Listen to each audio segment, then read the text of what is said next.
Hey everybody, it's GauntletX and welcome back to Magic Arena, where this week we're going to be playing the week's Midweek Magic Event, which is a free Kaldheim quick draft. So we're going to be drafting against bots. We're not going to keep any of the cards that we draft today because the event is a phantom event, but it's really cool whenever they add a free draft to the Midweek Magic events, so you can get some practice in the format before you actually throw your gems or your gold on the line in a premier draft, or before you throw your major amount of gems on the line in the Arena Open this weekend. So again, this event is up here to give us some practice for the upcoming Kaldheim events. We have them in Premier Draft mode and Arena Open over the weekend. But for today, we get a nice, chill, just no worries kind of draft here. It's completely free, and we get to play as much as we want after we draft our deck, regardless of how many times we lose. And we've opened up a pretty bomb mythic rare to start it up with. Coma Cosmos Serpent is a 7-mana 6/6 that can't be countered, creates a 3/3 Coma's Coil every upkeep. That includes your opponent's upkeep, and you can sacrifice those to give Coma indestructible or tap any permanent and stop its activated abilities from working. So Coma's one of the biggest limited bombs of the past few years, and pretty easily the pick here. We do ideally want to be in a green-blue grindy kind of snow deck for this card to work, because we need to be able to make it to 7 mana, need to be able to survive the early onslaught from some of the aggressive decks in the format. So we just want to make sure we have some amount of good cards at staying alive and grinding out a game. So Coma is going to be our pack 1, pick 1 pretty easily, and see if we can get a deck working in that direction from there. Pack 2, we have Marich of the Frost, which is really fun and also in green-blue, but we also have green's best common, Seraph's Packmate, and this is a very nice card at helping us grind out a long game, because this gives us a 2-for-1 bit of value. We can slam this down as a 3/3 and draw a card off of it, so it immediately replaces itself in card advantage, so we can trade it off very freely into early aggressive cards from our opponents. We can even play it on turn 3 if we don't have a turn 2 play. Instead, we'll just foretell it on turn 2, and then cast it for the foretell cost on turn 3. So Seraph's Packmate is an incredible card. It's going to be what we take here. If I want to lock myself into snow immediately, Ice Tunnel is actually a very high pick in this format. There are plenty of cards that care about having snow mana or snow permanents, so taking snow dual lands pretty dang highly is definitely a strategy you can go for. However, not sure I need to be super snowy here. I could just be grinding it out with just straight up Seraph's Packmate value. Plus, Packmate is literally the best green common, maybe the best common in the whole set.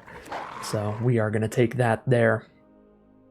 No super good commons here. We have Grizzled Outrider, which is fine. Run Ashore, which is fine.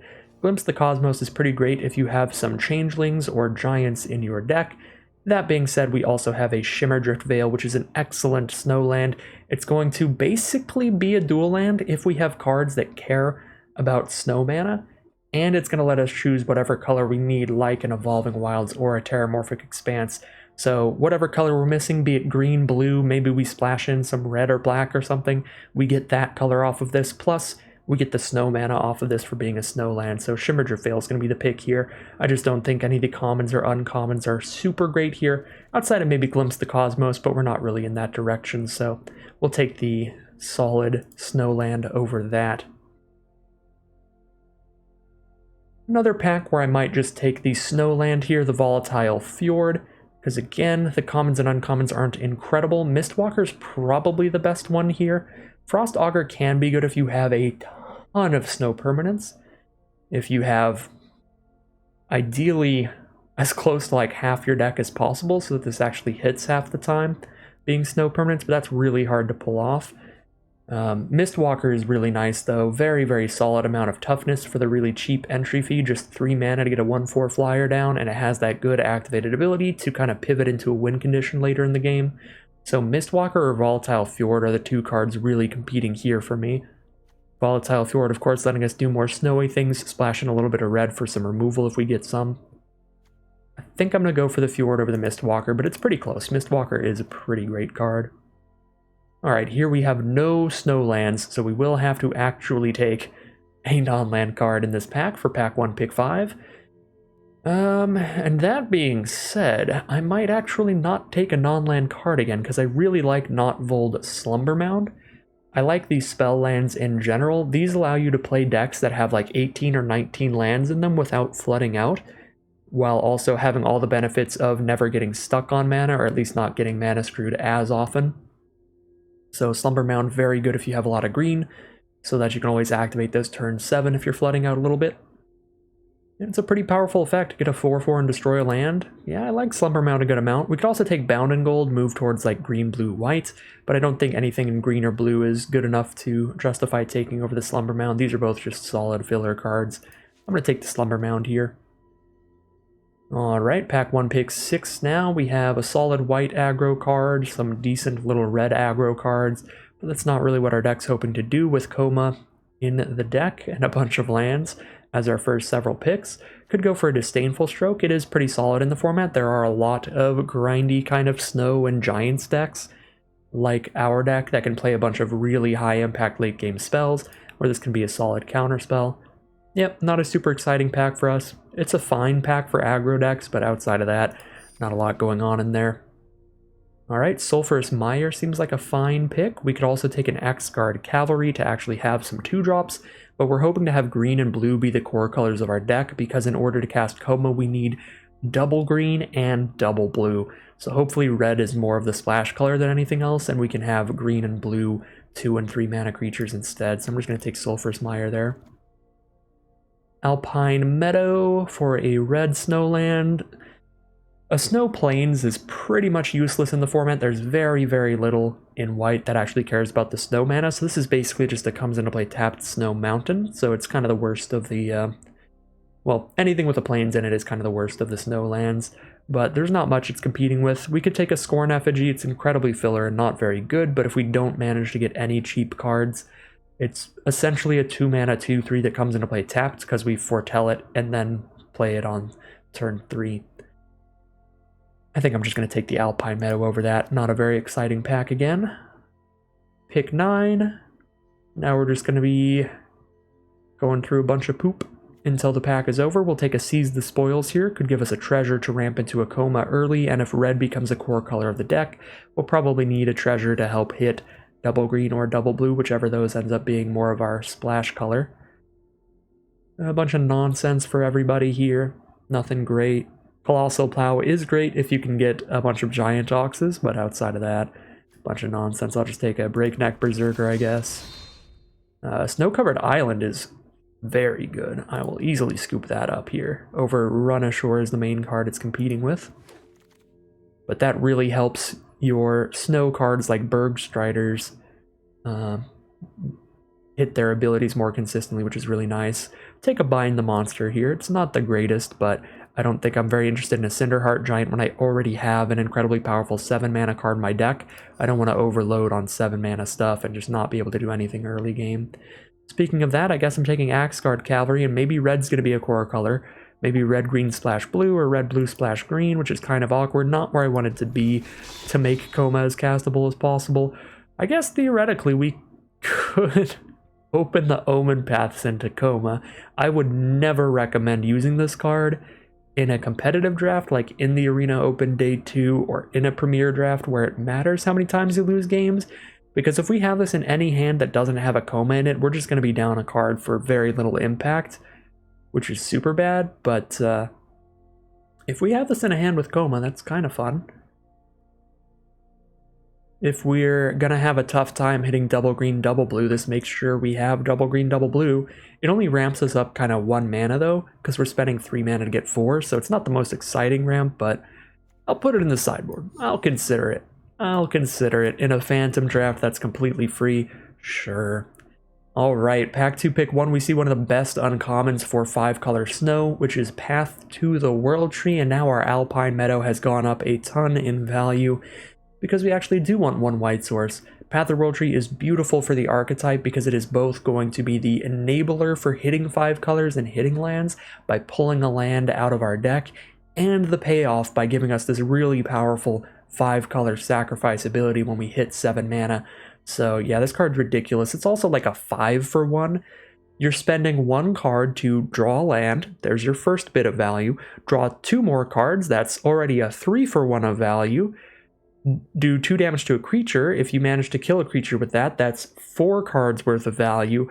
And get a 2/2, which is potentially 5 cards worth of value. So Path to the World Tree, it's a bunch of very minimal kind of abilities, but you stack all of them together onto 1 card, and it's a huge amount of card advantage.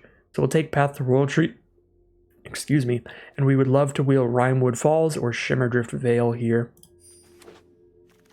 But that card will be very helpful for us. Speaking of cards that are very helpful for us, I'm very sad to pass up on mainly Shimmerdrift Vale, but Alpine Meadow as well. But Magda, Brazen Outlaw, when red looks like a core color to this deck, we're probably going to be like red-green, splashing in the blue and all the other colors. Magda allows us to get treasure tokens every time a dwarf we control becomes tapped. Most of the common red creatures in the format are going to be dwarves, so Magda's spitting out treasure tokens whenever she becomes tapped, and whenever our Axe Guard Cavalry or our Breakneck Berserkers are becoming tapped, so she can help us splash in all our other stuff. So I'm going to go for a Magda here, and be relatively happy with it, but this pack is really good. Magda would be great, Agar would be great, Squash would be great, Shimmerdrift Vale and Alpine Meadow would be great, and 3 Seasons would be okay. So we'll take Magda. Back to pick 3 now. We have some really, really nice options. We have Frostbite for very good, cheap interaction. Probably what I'm going to take here. We also have Woodland Chasm for another good snow duel. We don't care too much about black mana right now, but in the future we definitely could. And then we have Surtland Frostpire here, which is a land that can be a board wipe later in the game against aggro decks with a bunch of 2 toughness and less creatures, so that is also a great card. But I'm going to go for the Frostbite here, make sure I have some cheap interaction. Pack 2, pick 4 now. Not a ton going on here. No good green, no good red. We can take a Scorn Effigy, or we could take one of the blue cards. I guess we take an Inga Rune Eyes, get a good bit of scry going, and if 3 creatures die, we get to draw 3. Giant's Amulet's definitely the better card, but I still don't want to load up on like really expensive stuff late game. But yeah, 5 mana 4/5 Hexproof, that's a pretty dang good blocker. We don't have any 5 mana cards yet. We only have 1 at 4. Yeah, sure, I'll go Giant's Amulet. Giant's Amulet and Inga, both pretty solid kind of blockers. Pack 2, pick 5, we've got a Glittering Frost, which can help ramp into a coma a little bit earlier. Usually I prefer my snow decks to have pretty much just entirely a bunch of snow duels as how we're fixing our mana, and we don't really use Glittering Frost. But this is a snow deck that's also trying to hit an incredibly powerful 7 mana card, so the ability to ramp up a little bit with Glittering Frost is pretty tempting.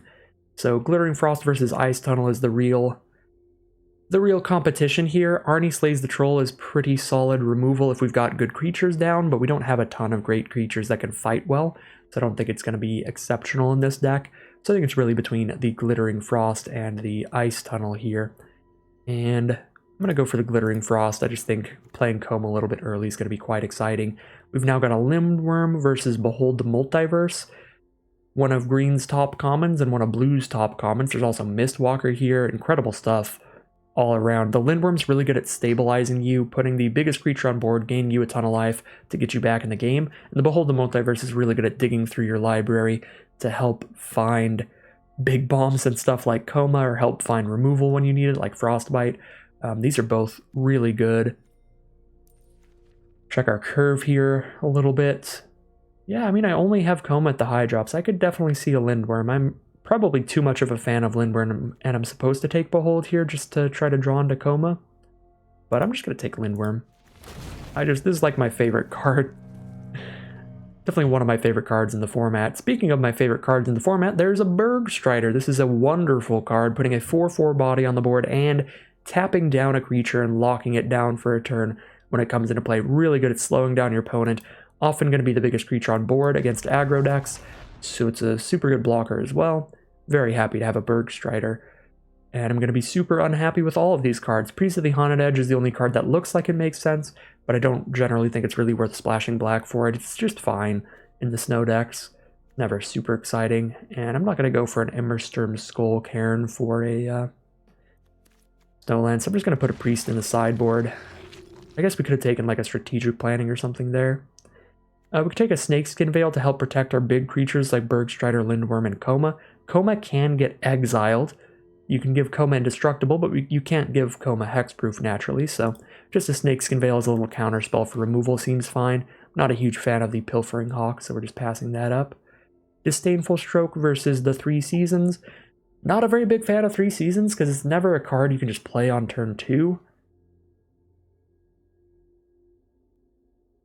Right, you have to play this quite late in the game to get value off of it, and ideally you draw 2 cards off of this, so you need a really high amount of snow permanents for that to work.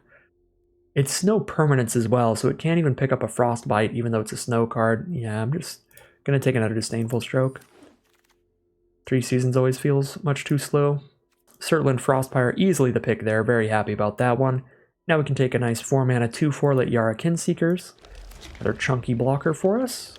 Another chunky blocker of the Kinseekers versus an Augury Raven. Augury Raven's definitely better for trying to actually attack our opponent anywhere in the middle of the game.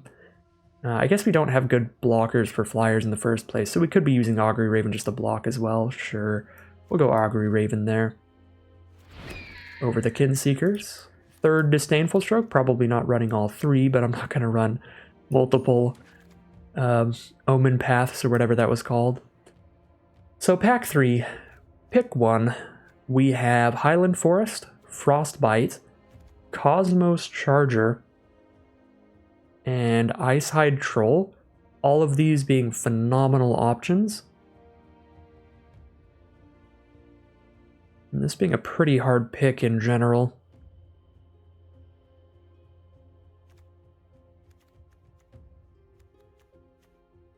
Just taking a peek through our whole deck here real fast. Some good treasure tokens going on. That good Glittering Frost going on. For removal, we have Bind the Monster, Frostbite, a few Disdainful Strokes. Still not a ton of removal, but we really need bigger removal than Frostbite ideally, but this is 3 damage, pretty cheap in this deck, because we're usually going to have snow stuff out. Cosmos Charger is like the strongest card just on its lonesome. We can flash this in and kill like a 2/2 on a surprise block. And then we just have a 3/3 flyer down. But I don't really think it's actually that good for this deck because we're just trying to survive early game and then just play like 6s and 7s. So I think just really cheap removal is probably at its best. Like Frostbite and then take Highland Forest, weirdly enough. Yeah, I'm just going to really make sure I've got removal for the aggro decks and take the Frostbite here. Now we have a Behold the Multiverse versus a Mistwalker, both exceptional cards. I'm going to go for the Behold to help us dig for what we need when we need it. Help us find Coma a little more frequently in our games. Here's another Glittering Frost to ramp into that Coma again and also fix our mana perfectly.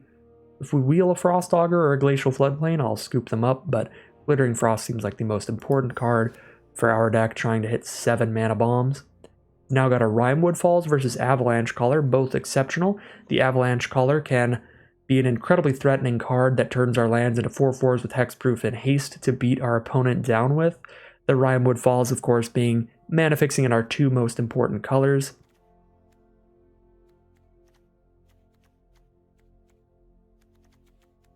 I would take this Rimewood Falls over everything else in this pack so easily, but Avalanche Caller is tempting. Avalanche Caller is definitely tempting. I still want my blue cards to mostly be stuff that I'm casting later in the game, I think. I guess I'm getting enough blue now that red might be more the splash, which is awkward. I'm just going to make sure the mana base is great. Take the Rimewood Falls here. We've got good win conditions without the Avalanche Caller with Lindworm, Coma, Berg Strider, just some chunky late game stuff. Make sure we've got great mana going on here. But Avalanche Caller is certainly a great pickup that you can absolutely go for and try to win some games with, but I just want to be super focused on Coma today for this Phantom draft. Beat some people with some giant 7-drop snakes. This pack is worthless. We could take a Dwarven Hammer, I guess. 5 mana 5/1, leave an equipment behind for stuff later. I guess that's it. It's Elderleaf Mentor or Dwarven Hammer. We'll go Dwarven Hammer. Now we've got to just spare a Sentinel, which can help us fix mana if we have other creatures on board, or we can grab Horizon Seeker, letting us boast to grab basic land cards out of our deck for whatever colors we're missing. We do have a Snow basic, Can also get a snowland off of it, which is kind of exciting. What's our creature count looking like? 9? Yeah, it's going to be a little inconsistent to be using the Sentinel. We'll grab a Horizon Seeker. We did get a pick 7 Frost Augur versus a Lityara Mirror Lake. These are both great, but I think I'm going to go with the Frost Augur here.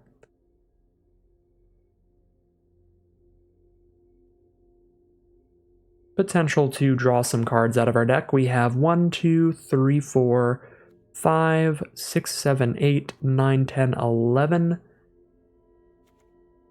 So like 25% chance every time we use it that we draw a card off of it. That's not great, but it's only 1 mana to use it. So just whenever we have the extra mana, just go for it. And if it draws us just 1 card, we've got a pretty good deal off it. I'll take it here. Mirror Lake, also a very fun card.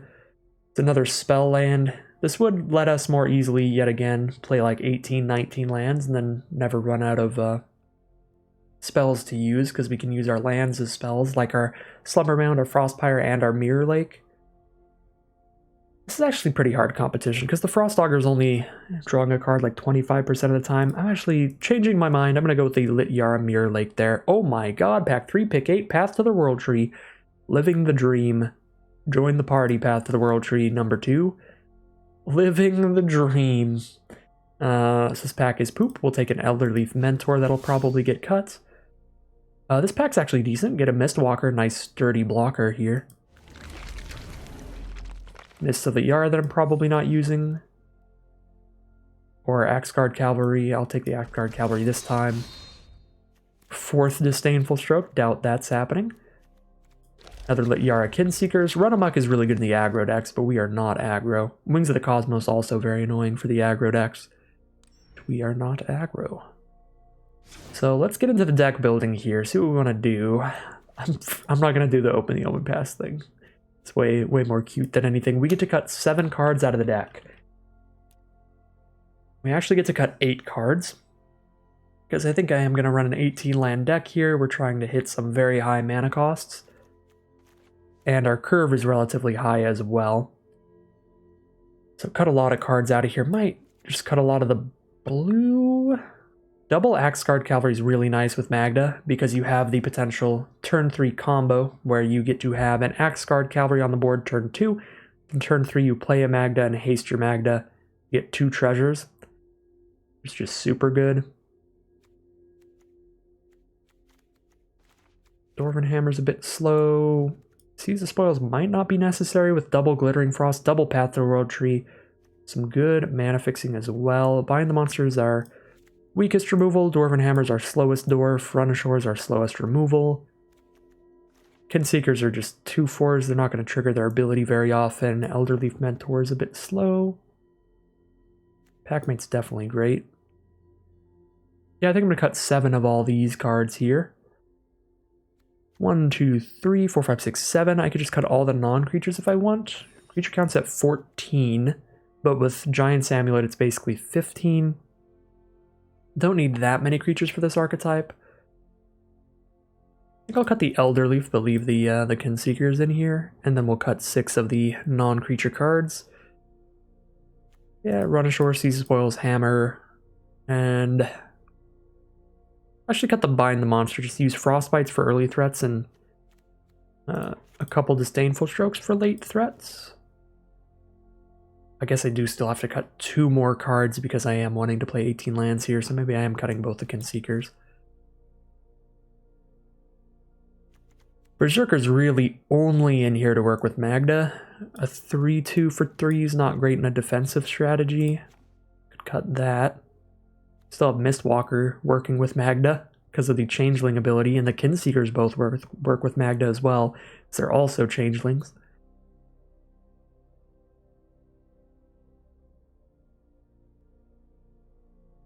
It's really hard to find room for another card to cut here.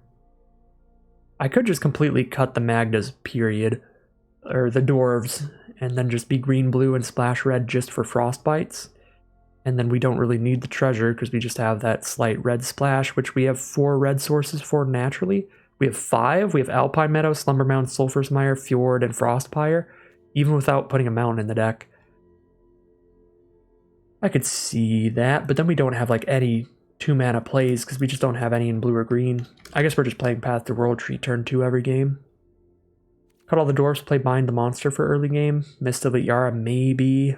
Very unimpressive card, but sometimes it works out. Yeah, let's just be blue-green.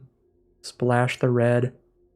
We throw in a Bind the Monster, throw in a third stroke here, maybe? Yeah, throw in a Bind the Monster, a third stroke, and another land. Alright, now we're pretty much just green-blue. We've got some Frostbites to cast off all these red sources. We've got Sulphurous Mire for the black source. Shimmerdrift Veil could be another black source. Both our Glittering Frosts can trigger whatever colors we need for Path to the World Tree. Shimmerdrift Veil, also whatever color we need for Path. This looks very solid.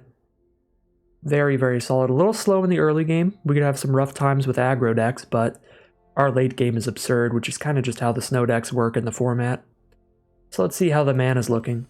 We have 12 blue cards, 9 green cards, sitting at 5, 6, 7, 8 natural blue sources. That's pretty good. And for green, we have 5, 6 natural green sources. I'd like to up the green a little bit, if possible. Can't do that without lowering the blue, though, because we don't have any basic red sources. I guess I could drop an Alpine Meadow or something, but... So we go 7 blue, 7 green. It's a little bit rough. I mean, I guess I don't have much double blue, just the Coma, the Giant's Amulet. All my other blue cards only need 1 blue mana. And my green cards hit our mana fixing and stuff, so we definitely need more than 6 green sources. We go up to the 7 there.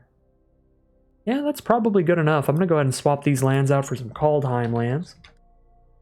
Today's video is not going to be edited, so I am going to keep you all company as I make my little additions to the deck. But we've got Phyrexia All Will Be One spoilers right after this event, so in the interest of getting this video up to you all and then also being able to watch the Phyrexia All Will Be One spoilers live, I've kind of got to just jam this one out. So we're just going to call the deck Coma, call it a deck, and get into the dang play. Yeah, get into the gameplay here. See how the deck's going to do for us. Yeah, very big fan of these like 5-color snowy sort of strategies. We definitely could have even just drafted snowlands much higher. That is something I would do a lot in more competitive draft pods. Just get snowlands out the wazoo in the first couple packs and then just take whatever powerful cards are showing up. Pack 3 really, because then the world is your oyster mana-wise, but we'll see how things go here. It still looks pretty good. Path to World Tree, Glittering Frost, Behold the Multiverse to start this game off. Let's go. The Path to the World Tree is not as good. Uh-oh. If our opponent judges the Giant Ox combo, we just lose. If they have the Colossal Plow. But yeah, we are a Path to the World Tree deck with only forests and islands, which is a bit awkward. But it's because we really need to hit the double greens, double blues for Coma. So it's still useful to us.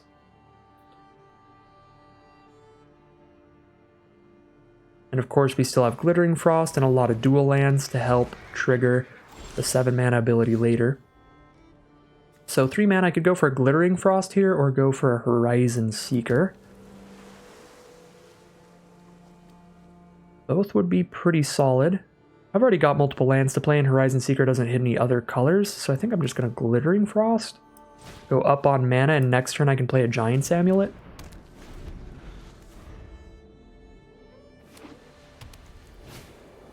We're at 3 out of 5 colors for Path to the World Tree now.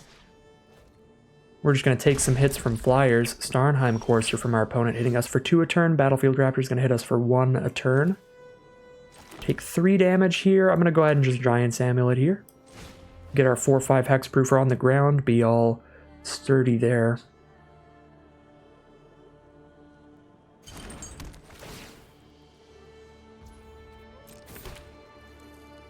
Pass the turn with a nice chunky 4/5 Hexproofing Giant to stop any ground threats they play, and we'll just take another 3 damage in the sky for now.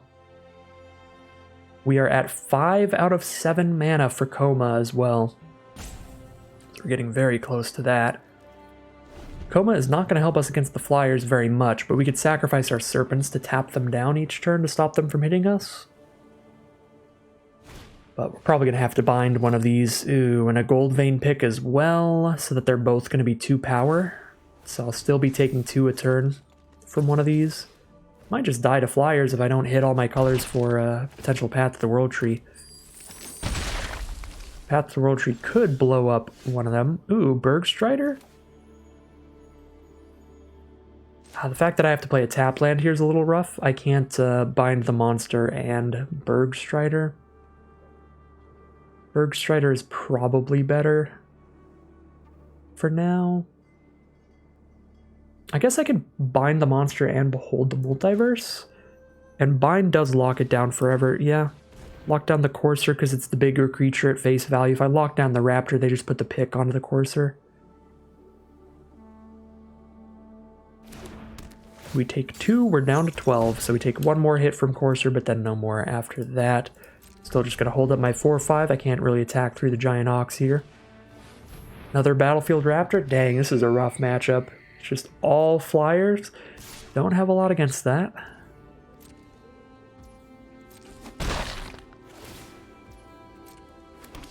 Down to 10 here. Alright, let's behold. See what we find. There's the lands we need, but they both come to play tapped, but that would give us all 5 colors, right?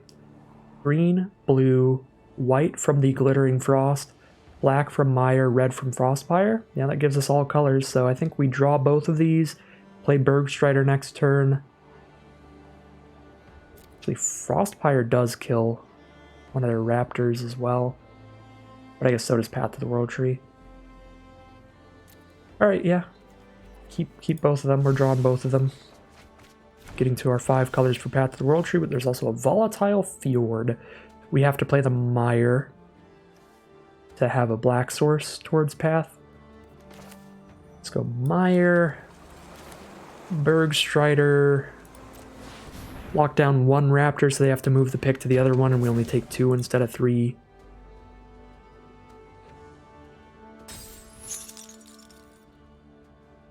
We are really getting beat up in the sky.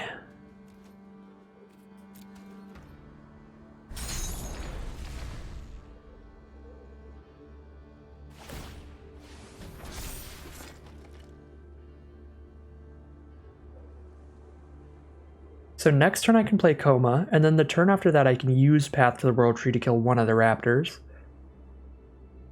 We're taking a lot of hits here, but that feels very close to stabilizing.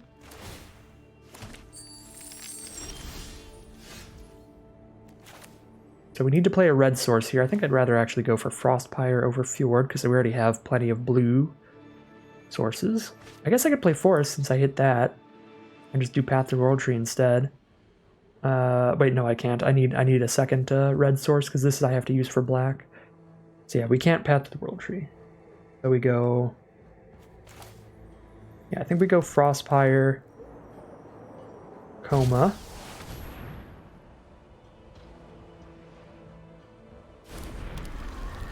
Now that we have 2 ground attackers, we might as well just... They're not going to play a hasting ground creature in their black-white deck. So now I can actually get through the Ox and hit for a tiny bit.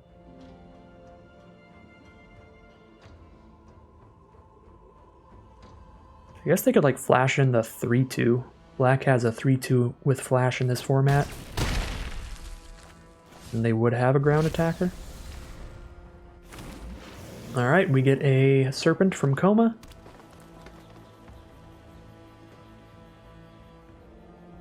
They had Destroy removal. A lot of it is instant speed, so they would have just killed Coma before I got this Serpent. So I'm very tempted to sack the Serpent just to tap a Raptor and slow them down.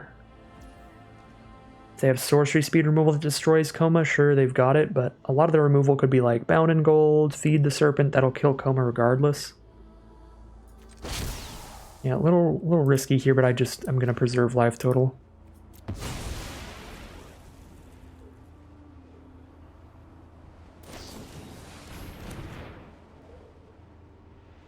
Wait, that doesn't... I was gonna say, that doesn't kill it, so Demonic Gifts isn't gonna change anything there.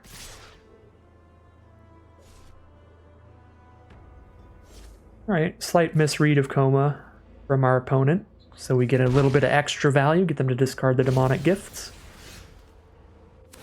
And now they don't have a demonic gifts for when I path to the World Tree. That could be sweet, and this gains me some life, kills the raptor. Unless they have 2 demonic gifts. Alright, they don't. They are going to scoop them up. Coma into the path to the World Tree is going to stabilize us against all that aggressive flying damage from our opponent. Actually a pretty close game. We would have taken an extra 2 if they just demonic gifts the one that got through. Obviously, if they just held the demonic gifts, they could also save it, but Coma was going to start tapping both the flyers anyway, so... Coma's just a ridiculous card and can stabilize us against most anything, so... That is one of our 3 wins out of the way in this Midweek Magic Phantom Draft. We're moving into game number 2 with our blue-green Coma deck. Triple Disdainful Stroke. All in on playing against another slow, grindy snow deck. I do need to hit a land here to play my Glittering Frost, but if I can play that, then I've got 4 mana. Whatever, we'll keep it. If we're against an aggressive deck here, this could be an issue. They start with Sulphurous Mire. They could be black-red aggro, but they could also be some kind of snow deck. That is a snow land. Ooh, kept a 2-lander and they have nothing to do now. Here's our Glittering Frost, so we can use Frostbite. Now an Immersturm Raider is going to allow them to discard a card and draw a card, digging for their 3rd land. Now we can use a Frostbite and still hold up a Disdainful Stroke, in case they hit a 4th land and go for a big card. Also just go Horizon Seeker Frostbite here. Or just play a Kinseekers. Just go Horizon Seeker and hold up Frostbite. This way I'm holding up Frostbite or Disdainful Stroke because Glittering Frost is letting this be green-blue or green-red from this forest. So now we're holding up either option for whatever we need. Alright, that is not a card to Disdainful Stroke. Alright, they're just going to pass turn. I'll just Frostbite that before they can do anything fancy with it. Because that is a 2-2 that if they make it a 3-3 or bigger, then whenever it's dies, they get a 2-2 zombie off of it. Alright, drawn to the Bergstrider, and now we're just trying to get on the offensive here. Play some big dorks. Start attacking. Trickster God's Heist. That's tremendously rude. They get our 4-4, we get their 2-1. Tremendously rude. Obviously, in hindsight, we could have just held up Disdainful Strokes until the end of time, but that plays really poorly if my opponent just keeps playing a bunch of aggro 2-drop dorks, which is what Red-Black tends to do. I was not expecting Island and Trickster God's Heist, so I guess they get me for that. Frostbite to trade up into it is still fine. Use the Horizon Seeker here as well. Alright, definitely use the Horizon Seeker, grab our Snow Island.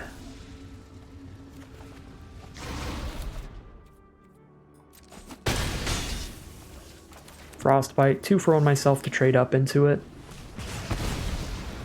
But our deck has great late game value that can make up for that. Oh, they can take our Glittering Frosted land too? That's so tremendously rude. Why is Trickster God's Heist such a butthole?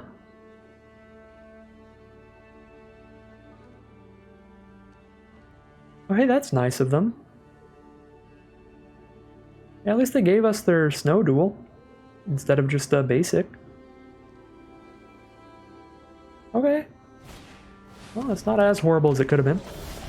Still got a dual land out of the exchange. Hey, Kinseekers, I'm still holding up Disdainful Stroke. Now we just get drained for 3 life from this thing, which is fine. And then we just Disdainful Stroke any big plays they make. And wait to draw into a big play of our own. We've got 6 mana, so we can play anything but Coma.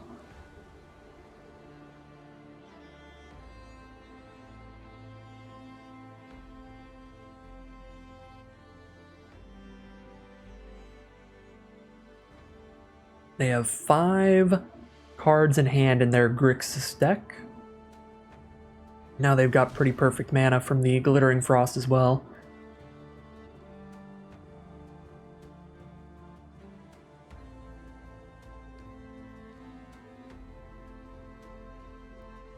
What are they planning here? They've got black-green off Glittering Frost. The Hourglass has come up. What are they trying to cast? That is 2 snow mana as well if they need to be using a bunch of snow mana.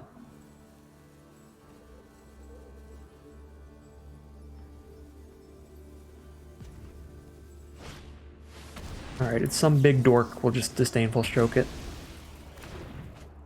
So that we are still chilling on board instead of starting to take 4 a turn. Packmate's a wonderful draw.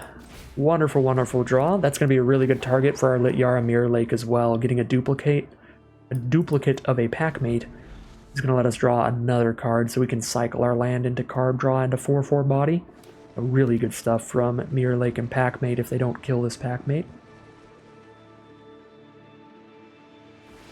They have 7 mana now. They got a nice black-red pathway there. Shackles of Treachery. They're going to borrow our Packmate. Do they have a sacrifice effect for it as well? That would be pretty rude.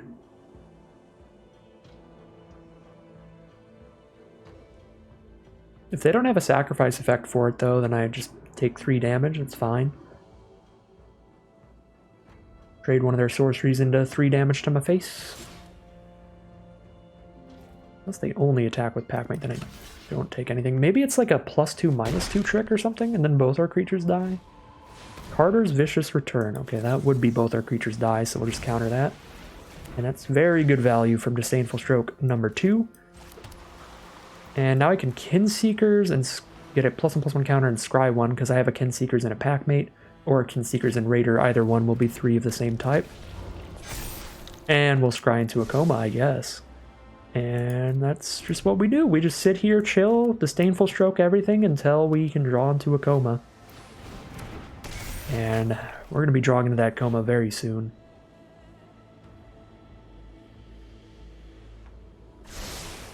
One to the top and one to the bottom is their Scry 2 from Invasion of the Giants. Send in the Agar.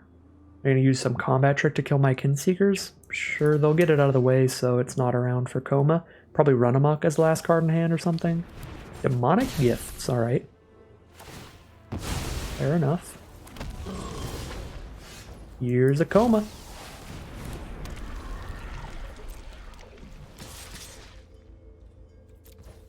Offer the trade into Packmate. They're not going to take the Packmate trade, so they'll take 3 damage. And we're just going to start getting Serpents to give Coma indestructible if we need it.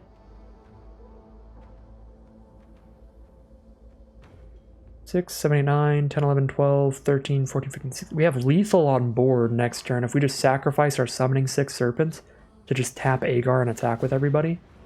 Crush the Weak, that kills our Raider. Nothing else, that's fine. They do draw a card off of it, which is pretty good. Kill a Raider and draw a card.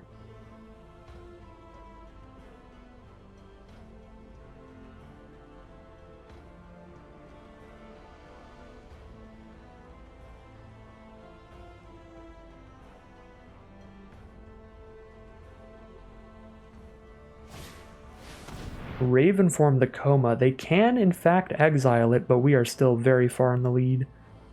So that is fine. Especially since that is not a 1-for-1 removal spell, we do get a replacement bird off of it.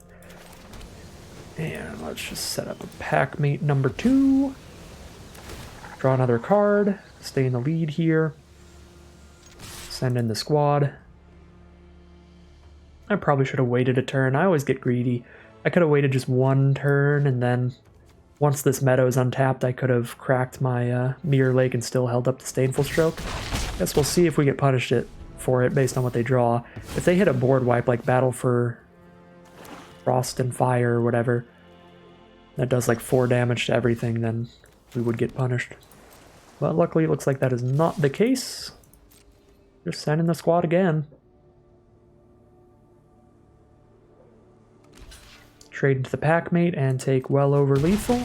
And that's going to be game. That's 2-0 for the green-blue Coma deck. Got to win both games off of a Coma, but when you're a nice grindy deck like this and you get to dig through your library with Glimpse of the Cosmos, packmates and stuff and draw like half your deck in each game, you up the odds of hitting those Comas. Good amount. So we'll see what our next random reward is. Temporal Firestorm. I didn't even pay attention to the first one. The third one's really where it's at for me because I don't play a lot of Constructed. So I'm not super into like getting everything in my collection.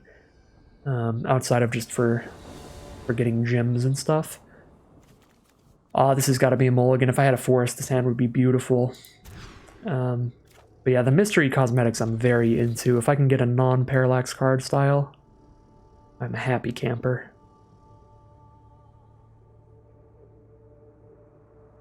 You know, Horizon Seeker just doesn't work super well in here. Get rid of it. We just didn't get any off-color snow basics. I think I just want the creature that's the big chunky blocker instead. Ooh, a Lindworm for later. Could have went for my untapped land turn 2 and just Foretold the Behold, but I like getting the tap lands out of the way. Glittering Frost for our opponent as well. They're on some kind of green-blue snow deck. Well, I don't really need to do much blocking, so I'd rather just Behold immediately, I think. Frostpire Raven? Sure, I should have done this before I played a land, because there's a tap land I would like to play. These are good draws. We can still go Forest Lindworm next turn, and then just Frostpire the turn after that. Yep, Lindworm is bigger than their 5/5.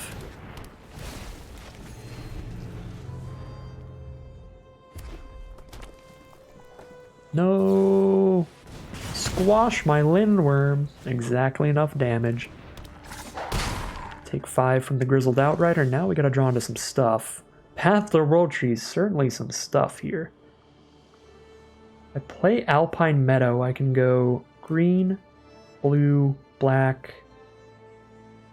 Green, blue, black, white next turn. I'm 2 turns away from using Path, unfortunately. But I can play Path and play like a Raven this turn still, or Kinseekers. This can boast once to be a 3/1 first strike. I guess we're going Kinseekers plus Path this turn.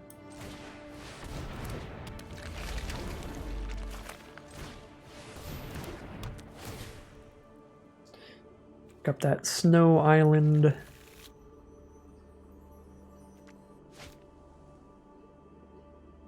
Be 2 turns from using Path either way, whichever land I play. Guess I'd rather go Frostpire, so I have the option of popping that if they play more 2 toughness and less creatures.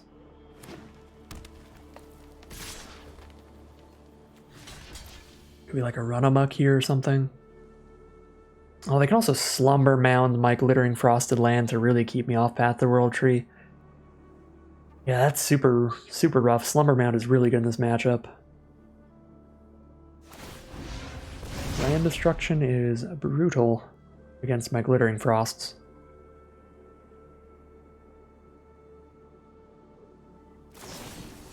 Alright, they're just going to go for the kill on Kinseekers, which means we don't lose a land yet, but we'll probably lose it next turn. Yep, cannot use Path to the World Tree yet, so we are just going to actually probably just use Frostpire. Right, because they could keep me off of the Path to the World Tree anyway using Slumber Mound, and this way I kill Seeker plus Pup and then Scry 2 to try to find Coma or something.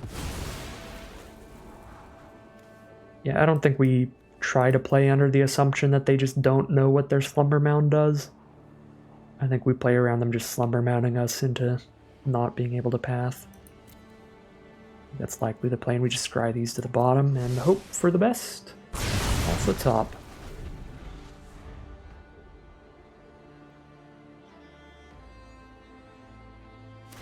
Alright, they found the obvious line to blow up the Glittering Frosted Land, which is horrendously rude. Well, did what we could, scryed as much as we could, but we are pretty dead. I'm assuming they'll have a way to get through this Raven. And then we just take 9. Maybe a run amok or something here. Maybe not. Packmate's pretty devastating too. Just making the board state really wide. Okay. I was gonna say, if we hit Coma, we can still survive, barely. Now that they have 3 creatures, we just barely don't, I think. And it's just a land, so we're pretty dead. At 2-1 it'll be heading to the final. Well, the final game, the potential final game. As soon as I win one more game, we will be done with the Midweek Magic Phantom Draft. That was brutal. The Slumber Mound really MVP there. Locking us from our path to the World Tree's just devastating. Would have drained them for 2 life, drawn 2 cards. Got a 2/2 to be blocking with. Would have been very impactful. Alright, Coma in the opening hand. Just keep it and make it to 7 mana is the plan. Got a Frostbite for an early game removal spell. Probably have to Shimmerger Veil on blue. I am going to Alpine Meadow first for the Frostbite, give myself more time to hit the blue source to maybe not need to Veil on blue. Playing against blue-white. Blue-white does care about foretelling a lot. It could be just the full-on blue-white foretell deck.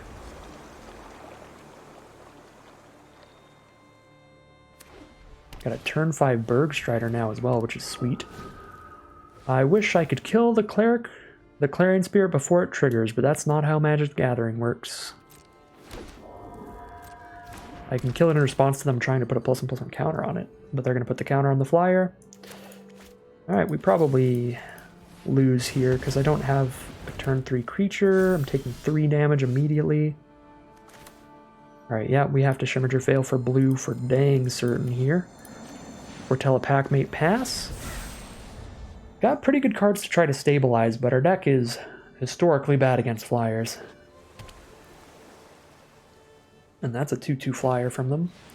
Nico Defies Destiny. Well, I'm kind of happy to see that card, because it doesn't really do much. Gonna give them 2 mana to cast their Foretold card, and then they can put it back in their hand from the grave. It's pretty fine. I think I'd rather play a 3/3 and draw a card than play a 2/4 right now. So we play the tap land again, so that I can... Oh, I don't have a green source out. I had to play the untapped land. Oof. Still an argument for playing the tap land this turn so that I can play Bergstrider next turn. That was my big goal here, was to play Bergstrider the next turn. If they just have double Clarion Spirit, we're just in a horrific position. Double Clarion Spirit is tremendously good. It's one of the best aggro cards in the whole format. Yep, that's pretty devastating. It is what it is. We got curved out really hard by the Blue-White Flyers deck, which is probably our worst matchup because we're so bad against Flyers. Oh my god.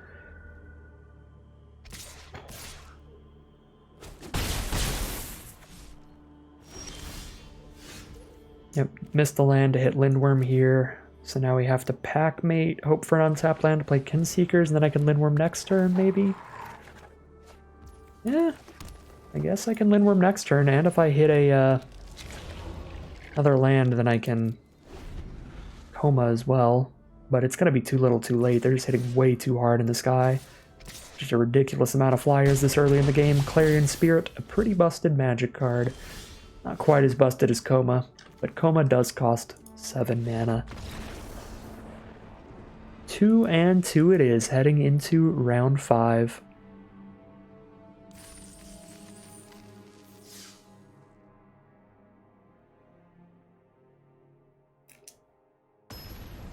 Yeah, Clarion Spirit's just such a premium uncommon.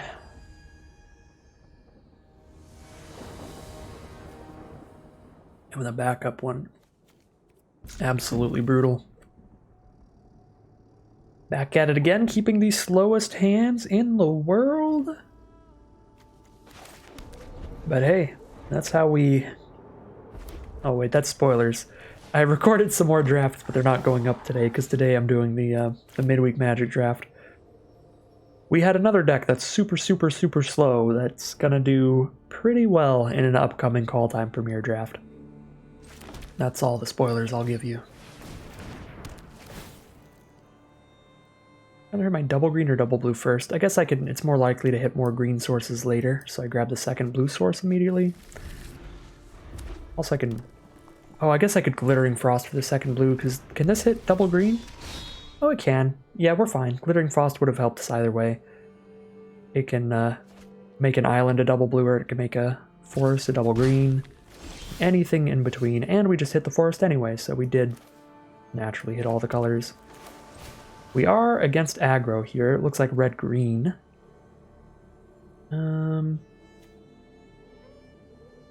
This will be island, I guess. Doesn't matter too much. We've got equal amounts of each. Breakneck Berserker. Yeah, just mono red aggro. I mean, they're definitely red-green, but for now, basically just getting beat up by mono red aggro. 1, 2, 3, 4. If I get one more mana, I can sack this Frostpire and just clear their whole board. So I guess that's got to be my game plan here. So I don't bind the monster, because I'll just shoot myself in the face for extra damage, and then they'll just blow up everything that I was going to blow up anyway. Hopefully they cast a 4-drop for my Disdainful Strokes. That would be incredible. Foretell a card and pass. Dang it. Dang it. Alright, we can go blue, blue, red, thanks to Glittering Frost. So we can Frostpire here. I'm at 7 life, I kind of have to. Can't wait for the coma. Alpine Meadow Glittering Frost? If I just hit another Glittering Frost, that's already enough for the path. So I hit just Frost, get rid of the Meadow. I believe.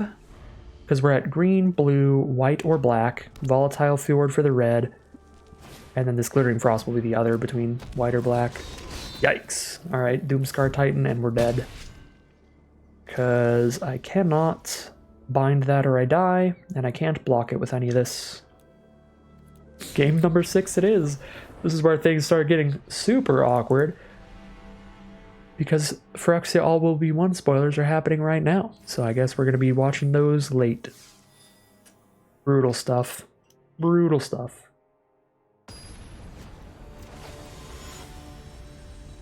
If they had the mana to just cast that a turn earlier, I could have just stroked it and then wiped the whole board, and that would have been so much better, but the fact that they have to foretell it and play it a turn later just devastates us.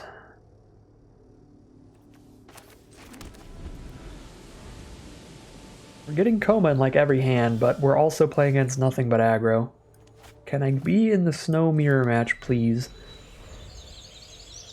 That'd be our best shot. Ooh, Snow Mirror match? Nope, they've got a turn 2 Immersturm Raider. Probably just blue-red giants here. We're about with Raiders early game.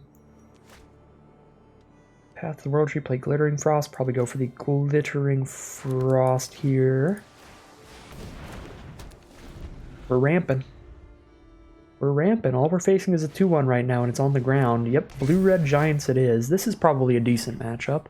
They're not going to be as fast as the other like red and white aggro decks we've played against. More mid-rangey, where we've got a good shot of making it to high mana costs. Play the Meadow. I still have the 4 up for Behold. I think I'm supposed to foretell this, because then I can Disdainful Stroke next turn, and if I don't Disdainful Stroke, I can still Behold, but if I do Disdainful Stroke, I've still paid for half of Behold the Multiverse already for a future turn. Whereas if I just pass the turn, and then I Disdainful Stroke instead of Behold the Multiversing, then this is not going to be castable that turn. I'm going to have to spend 4 mana on a later turn. This way I'll only have to spend 2 on a later turn. If that makes any sense at all. Definitely not going to Frostbite the 2-1 here. Got Disdainful Stroke and stuff to play. They're just going to foretell a card and pass. Alright, let's Behold then.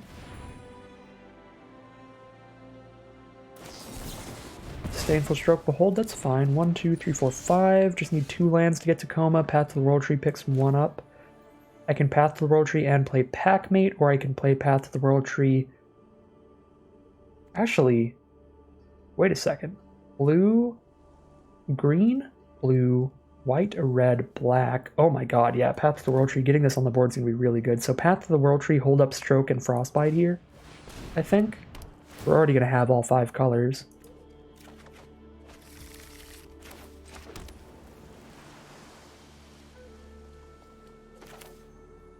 I could foretell the Packmate, and then I'm only holding up Frostbite or Disdainful Stroke, but I think that's worth it.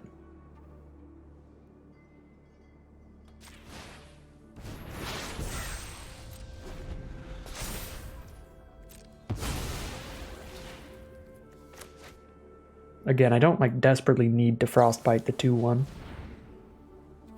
Right back at you. I don't know if I would counter this if they didn't Disdainful Stroke my Behold. Probably would have been like, yeah, that's fine. They're a Giants deck. I could save this to get rid of a big Giant. But why did Mistwalker cost 1 mana? Oh, because it's a Giant. So Invasion of the Giants made it cost 2 less. That's pretty cool. Pretty good for them. We're 1 land away from Path to the World Tree. We're 1 land away from Coma. Alright, Packmate, draw us a land, shall you? That was a pretty bad auto tap. Should have tapped one of my red sources here. Probably the Slumber Mound. Okay, there is the land we need. Put this as another green source, I believe. Green, blue, white, black, red. Yeah, good. Now I'm holding up Frostbite, Disdainful Stroke again, and I have a 3/3 to block the 2/1.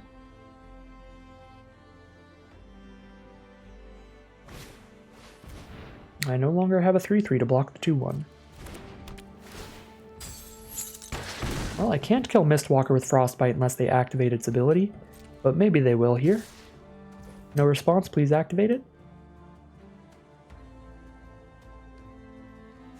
Hey, let's go. Let's go. 3 damage to the 3 toughness creature. And then I can Path to the World Tree the Raider.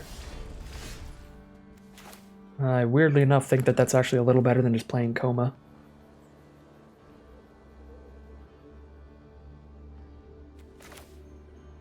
So I'm 1 land away from playing Coma and holding up Disdainful Stroke. I think I want to hold off to do that. Alright, we can play Coma, hold up Disdainful Stroke next turn now.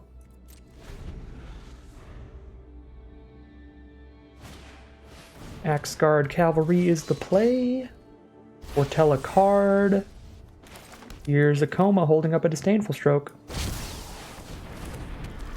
And let's just go to town.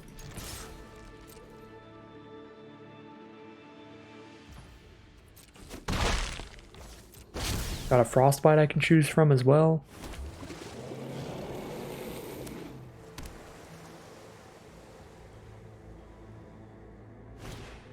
Bergstrider. Sure, I will stroke that. And they are going to scoop them up. That is going to be our 3rd victory in the Midweek Magic Phantom Kaldheim draft. That is going to give us all the prizes. Let's see what our random cosmetic reward is today. Claim that prize. Ooh! Alright, that's a sick cosmetic. I don't know why it jumps all the way to the right. That's just a weird arena bug that's been happening lately. As you can tell in the draft pods, whenever I highlight a card, sometimes they like jump to the side of the screen and get cut off on the side and you can't read them. That's super weird. But yeah, Shipwreck Marsh. It's a nice full art land style, which is super cool because that's a very, very usable land. So very cool stuff. I just don't like the parallax card styles where the card is like moving around as you look at it. I like the ones that are just stationary like this. So that's a pretty beautiful one. So very nice prize to end off the video. And that is going to end the Midweek Magic Phantom bot draft. Got to draft a really fun Coma deck. Cast a lot of Comas. Do what you do. Definitely don't think that I drafted at the absolute best there. I probably should have taken Snow Duels more highly earlier in the draft, and then just more cheap interaction against more aggressive decks, a little more stuff to help against flyers. But again, it's the Midweek Magic Phantom bot draft. I'm just going to grab a Coma, hold on for dear life, and just cross my fingers from there because it's pretty fun. So good enough. Good enough for the Midweek Magic Phantom bot draft. If you want to see some more competitive Kaldheim drafts, stick around on the channel. I'm doing some Premier drafts in the next coming days, as well as the Arena Open this weekend. There's also the Arena Decathlon Finals this weekend, so plenty of very competitive Magic coming up there. Hopefully I'll play a little better in those for you all, but outside of that, as always, thank you very much for watching, and I'll see you again soon for some more Magic Arena.